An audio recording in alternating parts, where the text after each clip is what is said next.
So we're going to look at a person today, and that person is Joseph. The title of the message is Sidetracked. Now, we don't have time to read the whole story of Joseph. You know why? Because it goes from Genesis chapter 37 to 50. That's a lot of reading. So we're going to hit the highlights of Joseph's story. In Genesis chapter 37 and verse 3, it says, "Now Israel loved Joseph more than any of his other sons." Just stop and let that sink in. Of the other 11 sons that are there, Joseph was loved the most, because he had been born to him in his old age, and he made an ornate robe for him. So Joseph was the son of Rachel, whom the Bible says that Jacob loved Rachel more than Leah. That's a whole other story. But what we need to know is that there was some favoritism, some serious favoritism going on. And Jacob made this ornate robe for Joseph. Now, did Joseph ask him to make this? No, it was a gift. Did Joseph ask to be loved more than all of his brothers? No, but yet this happened. Genesis 37:4, when his brothers saw that their father loved him more than any of them, they hated him. Let that sink in. They hated him and could not speak a kind word to him at all. So again, he didn't do anything. It was the father that placed this extra love upon him. They saw this and it caused them to hate, and they couldn't even speak a kind word. So if you're taking notes, I want you to write down, Joseph was hated, but he didn't isolate himself. Okay, and I don't know. And what I want you to do as you listen to this story, I want you to begin to ask yourself the question, does this apply to you, to me?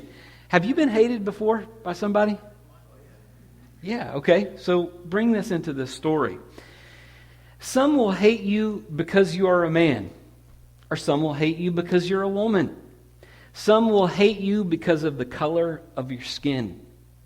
Some will hate you because you have more than they do. Some will hate you because you are more popular than them. Some will even hate you because you are closer to God. Remember the story of Cain and Abel? Cain was upset because his sacrifice was more acceptable to God. Some will hate you because somebody likes you more than them. And some will hate you because you had to do the right thing, your job, and it affected them. For instance, when the police officer pulls you over or pulls somebody over for speeding 20 miles above the speed limit, that person can hate them, right? Whose fault is it? The person that's speeding. Let's say that you are a parent and you catch your kid doing something that's wrong and they say those dreadful words, "I hate you."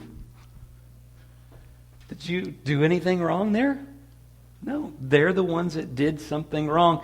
But yet, sometimes you can do the right thing, but yet people will still hate you. Just because someone dislikes or hates you doesn't necessarily mean that you have done something wrong. So you need to know that.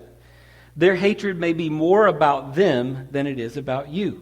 They may associate you with someone from their past who harmed or hurt them in some way. So in this world today, there are some women that cannot stand men, and the reason for it is they've been hurt by men, or vice versa. It doesn't have anything to do with you personally. It's about what has happened to them in their past. Some may blame you for exposing or confronting their sin instead of taking ownership for what they did. You know, generally speaking, we as people, when we're confronted with our sin, what do? But this person did that. But you did that. How dare you? We always want to push the blame somewhere else. Their hatred may be more about them than you. When the world is all about you, I want you to stop and think about this. If the world is all about you, and you become the highest goal, serving yourself, and you become your own God, and someone has something that you don't, it instantly becomes not fair or not right. We live in that society today, don't we? If somebody has something more than us, We say, that's not fair, I deserve that. Why? Because we put ourselves in that throne. Jealousy is a silent killer. No one wants to admit that they're jealous, but yet this jealousy spurs on hatred and much evil. So that was just a side message. Joseph was hated, but he didn't let that hatred sidetrack his life. So some people, when they're hated by another individual, they'll kind of shrink off and they'll separate themselves from other people. But yet we don't see that happening in Joseph's life. Matter of fact, he reached out, and maybe not the smartest thing, but you see that he didn't isolate himself. He decided to try to connect with his brothers. He told them his dreams. Did he make up those dreams? Who gave them to him? God. And he told them these dreams. You know the story probably. Basically, the focus of it is that all of the brothers and the mother and the father were bowing down to him, whether it be the sheaves or the star that's there. So this was the focus. Now, some of you may be saying, well, why did you do that? But I want to ask you a question. What if you had, how many of you have had a crazy, wild dream? What do you usually do? Tell somebody. It's like the first thing. You got to tell somebody before you forget it. So here he is. His brothers don't like him, but yet he still tries to connect. He still wants a relationship with them. And so he tells them about his dreams. So what is our point here today? The first point is don't get sidetracked. When people hate you, don't let hate of a few ruin all of your relationships. Instead, here's a positive thing that you can do: build relationships. So is anybody right now in a state that you are hated by somebody? Yes. Okay. So don't let that get you off track. You know what I talk about sidetrack? God's got a path for you, but yet this situation is causing you to go off in a direction that you shouldn't. Instead, build relationships. All right, so Genesis 37:8, his brother said to him, "Do you intend to reign over us? Will you actually rule over us?" And they hated him all the more because of his dream and what he had said. So here's the situation. Joseph's father tells him, "I want you to go and check up on your brothers." And the brothers see him from a distance. In verse 19 it says, they said, "Here comes that dreamer. Come now, let's kill him and throw him into one of these cisterns and say that a ferocious animal has devoured him. Then we'll see what comes of his dreams."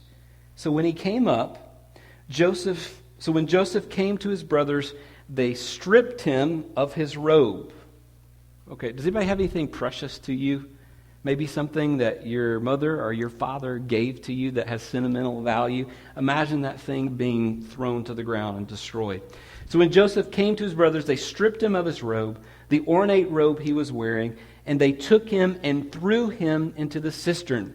The cistern was empty. There was no water in it. Now this picture is actually incorrect. Because why?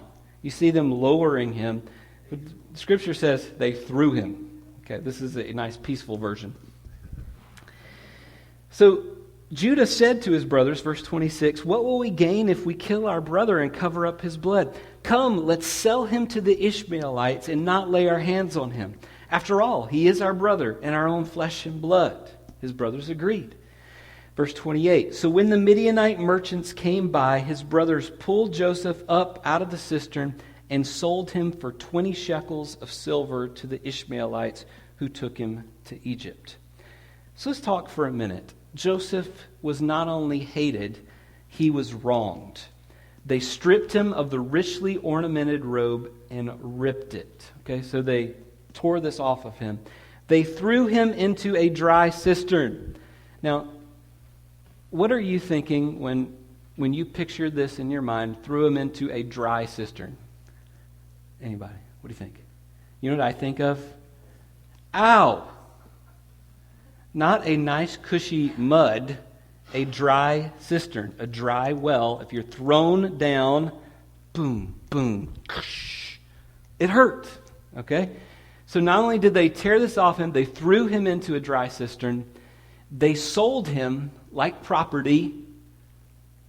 and they changed his status from a favored son. Okay, so he was in this place of honor. His father loved him immensely, and they changed that. No longer is he a favored son. Now he's going to be a rightless slave, the lowest of the low. So Joseph was wronged, but he still made the best of his life. So I want you to stop and think, how many of you have been wronged by somebody? Anybody here? Is there something fresh in your mind in a way that you have been wronged by somebody else? Maybe it was like Joseph. Maybe somebody took something from you that was precious and can't be replaced. Maybe somebody physically hurt you. Maybe somebody treated you like you weren't even a real person. Maybe somebody did something that changed your status. Once you were favored, but because they said these things about you, you lost your job, or this happened, or that happened in your life. You know what Joseph is feeling a little bit. He was wronged. So Joseph was hated, he was wronged, but he still made the best of his life. We find him as he's become Potiphar's slave, that he doesn't just kind of wallow, he doesn't give up on life. He works hard, he gives his very best. And so the message for us here is, when you have somebody that wrongs you, there's a tendency to want to kind of give up on life, to get sidetracked and let it all be about this. But don't let bitterness short-circuit your life. Don't let it all be about that. Make the best of your life. Work hard. Okay? So if somebody causes you to lose your job, what do? Go get a job. Go get another job. Don't give up on life. Get up and fight. Give your very best. And I think the message for us as a church, here's practical wisdom. People are going to wrong you. Don't let that define your life forever. Get up and give your best. That's exactly what Joseph did, and he was rewarded for it. He worked hard. And here's the truth. God can be with you and make you fruitful and prosperous in the land of your suffering and being wronged. Okay? You could be wrong. It could cause you to lose your job. You could be on the outs in your family. Whatever it is, you can be in this place and nothing can change that one area, but yet God can make you personally fruitful in this time. That's what happened with Joseph. He was put in charge of everything that Potiphar had, and everything was going perfectly fine until that one day. Potiphar's wife, chapter 39, verse 12, tells us that she caught Joseph by his cloak and said, "Come to bed with me." But he left his cloak in her hand and ran out of the house. So he had this opportunity maybe to give in, and everything would have been fine, but he refused to give in. There's more to this story, but we're going to keep going. Verse 13, when she saw that he had left the cloak in her hand and had run out of the house, she called her household servants. "Look," she said to them, "this Hebrew has been brought to us to make sport of us. He came in here to sleep with me, but I screamed. When he heard me scream for help, he left his cloak beside me and ran out of the house." She kept his cloak beside her until his master came home. Then she told him this story. "That Hebrew slave you brought us came to me to make sport of me. But as soon as I screamed for help, he left his cloak beside me and ran out of the house." You know what she accused him of? The very thing she had done. Chapter 39, verse 19, when his master heard the story, his wife told him, saying, he burned with anger. Joseph's master took him and put him in prison, the place where the king's prisoners were confined.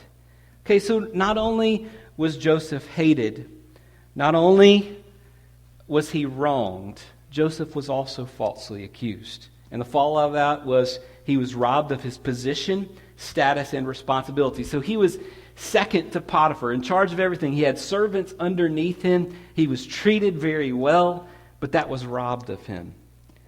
He could have been killed, right? Because of the accusations, Joseph could have been killed. But instead, he was thrown into prison. Now, if you stop and you evaluate Joseph's life, wouldn't you say it stinks? He went from the best to being hurt, to being thrown into a pit, to being enslaved. He kind of worked his way up, and all for nothing because now he is in prison. So Joseph was falsely accused, but he still cared about other people. So in the prison, he did the same thing. He worked hard, and he became noticed by the person that was in charge of the jail, and he put him in charge of everything. So he was raised to the highest spot inside of the prison. Now, instead of kind of letting that, what happened to him, mess up everything, he actually cared. Verse 6, when Joseph came to them the next morning, he saw that these two officials of Pharaoh were dejected. Okay, one was the cupbearer and one was the baker. They had been sent to this prison. And he saw that they were dejected. Verse 7, so he asked Pharaoh's officials who were in custody with him in his master's house, why do you look so sad today? You know what I would be tempted to do? Instead of saying, hey, Bridget, I see that you look sad today. I'd be saying, hey, Bridget, I have a miserable life. You know what happened to me? It would be all about me, right? And Joseph had every right to tell his story.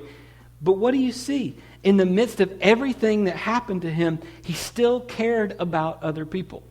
So let me ask a tough question. Have you been hated? Have you been wronged? Have you been falsely accused? Here's a bigger, tougher question. Is it all about you? Right? Is every story you tell about how you have been wronged? And believe me, I've been there before. It is so easy to give in to that. I want to challenge you as your pastor. Care about other people. Don't get sidetracked. Don't let the hatred, being falsely accused, being wronged, don't let that sidetrack you from where God wants to bring you. Don't let the injustice make you lose focus on what is right and good. Let me tell you, I hate injustice. When I find out, especially when it's against me, when I find out that I did the right thing and somebody is mad at me because of that, I absolutely hate that. And there's a part of me that cries out for justice. But yet, when we receive that injustice, we can't focus on that. We can't lose focus on that there is right and there is good, and we still need to do the right thing. And the encouragement for us is to love people, even though we may not be loved. Love people. And that's what Joseph did when he cared for those two officials. We continue on, and the cupbearer is told, hey, you're going to be brought back to your position. And Joseph says to him, hey, when you get there, please remember me. See, I was been put in this prison. I was falsely accused. All this has happened to me. Please don't forget me when you go to be before Pharaoh. What does he do? He forgets him. Genesis chapter 40, verse 23. The chief cupbearer, however, did not remember Joseph. He forgot him. 2 full years passed by. Okay, let's tell the story of Joseph, and I want you to pretend that you are Joseph. You had it all.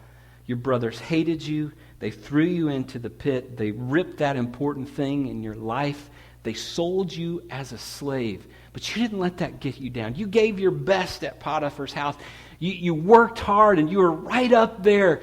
And then life just hit you back down. You got this false accusation. You were doing the right thing, but then you're in prison.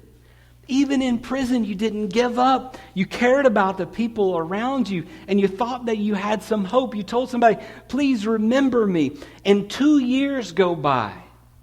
If we could interview you, if we could interview Joseph at the end of those 2 years, what would he say about his life? I mean, just stop and think about it. Would he say, it's really not worth it. I tried. I gave my very best. Even when life dealt me a bad hand, I gave my best, but here I am forgotten. Do you think Joseph might have said that? I don't know where his thoughts are. All I know is that if I was in his place, I would be tempted to think that, right? If I didn't know the rest of the story. Joseph was forgotten not just by the cupbearer. He was forgotten by his brothers. Their conscience probably bothered them, but not enough to go looking for their brother. Potiphar knew the blessing that Joseph was. But on all effects, he forgot about it. He didn't care to rescue him. The wife that brought these false accusations, maybe her conscience, pricked her, but she did not remember Joseph and try to make things right. The cupbearer forgot him as well. So Joseph was forgotten by all of these people, but here is the truth. God never forgot about him. Have you dealt with that in your life? Have you felt forgotten? Like you've looked up into the sky and said, God, I'm here. All of this stuff is happening in my life. Did you forget about me? And you wonder about family that passes you by day, and you say, don't they care? Or what about the people in the church that see you? Don't they know what I'm going through? I'm forgotten. What about the people at my work, my neighbors? No one knows what I'm going through. Am I forgotten? But the truth is, God has never forgotten about Joseph, and he will never forget about you. You know the story. Pharaoh has a dream. The cupbearer says, oh, yeah, I remember this guy named Joseph, and he interpreted my dream. Maybe he can help you. And in chapter 41 and verse 38, Pharaoh asked him, and this is after Joseph interpreted the dream, says, hey, we're going to have 7 years of plenty, and then they're going to be followed by 7 years of drought, and they're going to wipe out everything. Here's what you need to do. You need to find somebody to gather during these 7 years, and then you can give back at the end. And here's what Pharaoh says to him. Verse 38, can we find anyone like this man, one in whom is the Spirit of God? If he stopped right there, isn't that powerful? Because what had he been told? His status as a brother was taken away. The favored son, his status as the best servant is taken away. As in prison, the lowest spot right there. And now he's raised up, one who has the Spirit of God in him. Verse 39, then Pharaoh said to Joseph, since God has made all this known to you, there is no one so discerning and wise as you. You shall be in charge of my palace, and all my people are to submit to your orders. Only with respect to my throne will I be greater than you. So Pharaoh said to Joseph, I hereby put you in charge of the whole land of Egypt. Then Pharaoh took his signet ring from his finger and put it on Joseph's finger. He dressed him in robes of fine linen and put a gold chain around his neck. Now let's just stop for a minute. What was taken from him? The coat of many colors, wasn't it? And I kind of believe that the coat that he was given might have been just a little bit better. Verse 43, he had him ride in a chariot as his second in command, and people shouted before him, make way!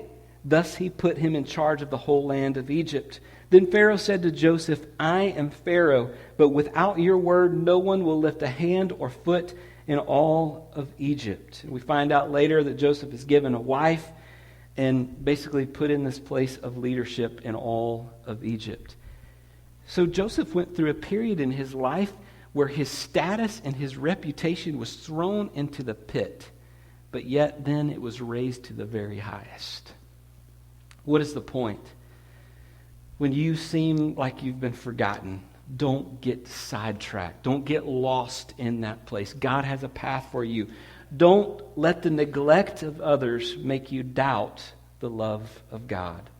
How do you fight that? Love God. Trust Him. Say, God, I love you. I know that you're there. I know that you care. I trust you. And serve Him. Melanie, if you don't mind, go ahead. You can come.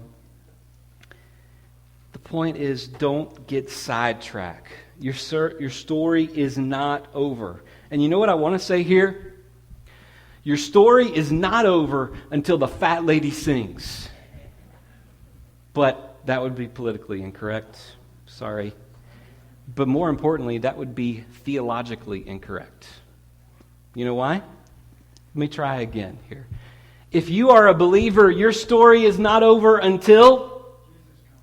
Well, no, we got to take off that until. Your story is not over, period. Right? That's what we looked at in Revelation, right? So if your story is not over, that takes the book of your life where this miserable story of all these terrible things happening, one after one after one, they just keep knocking you down. It takes this whole story of life and it shrinks it down to one paragraph. No, maybe one sentence in the light of eternity. Right? It's like the opening sentence in this story that is before you. What does that tell us? The things that happen to you right now, they're difficult. Don't get me wrong. I've been there before. I know what it's like. It's difficult. But remember, this is not what it's all about. This is just the beginning of a wonderful story that God has for you. When you go to the doctors, sometimes you have to get a shot, right? It's no fun. Try explaining a shot to an 8-month-old. Can you do that? No. It's going to hurt, right? It's going to be difficult. But the story is it's going to help you forever. So in your life, you will face things that sting you. But just remember, God has an amazing story before you, and it's just beginning. Could you stand with me? Here's the truth. You will be hated. You will be wronged in this life. You will be falsely accused. You will be forgotten. But you have a choice to make. Don't get sidetracked. Build relationships. Work hard. Let me stress this. Don't give up. Work hard. Get back up. Fight. Love people. Love God. Why? Because your story has just begun. Now you can close your eyes. Where are you right now? I asked the question several times. Are you in a place right now where you feel like you are hated? Have you been wronged? Have you been falsely accused? Do you feel forgotten? What I want to tell you, the big message for today is don't get sidetracked. Don't lose focus. Don't let this one event or this collection of events get you off of the path that God has for you, because He is a good God. Your story is not over.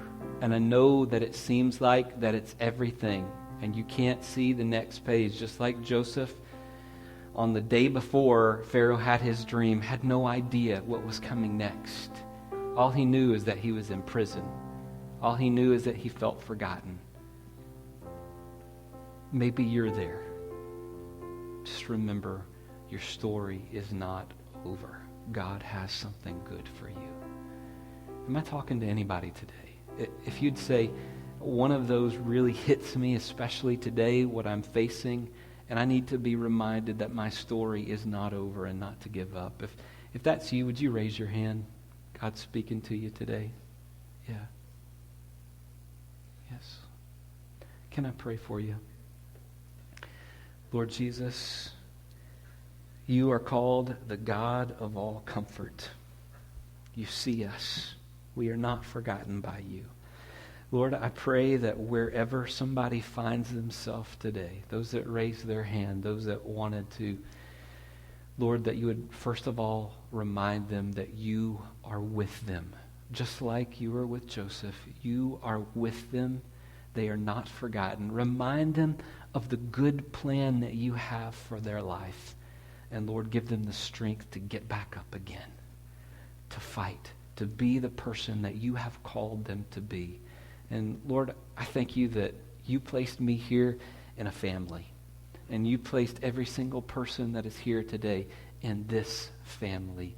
And Lord, I pray that you would help us to love each other the way you have called us to do. That we would be your hands and feet to encourage that person in the most difficult time. Lord, I pray, encourage each one and remind us of this truth from this message today. We ask it in your name, Jesus. Amen. Yeah.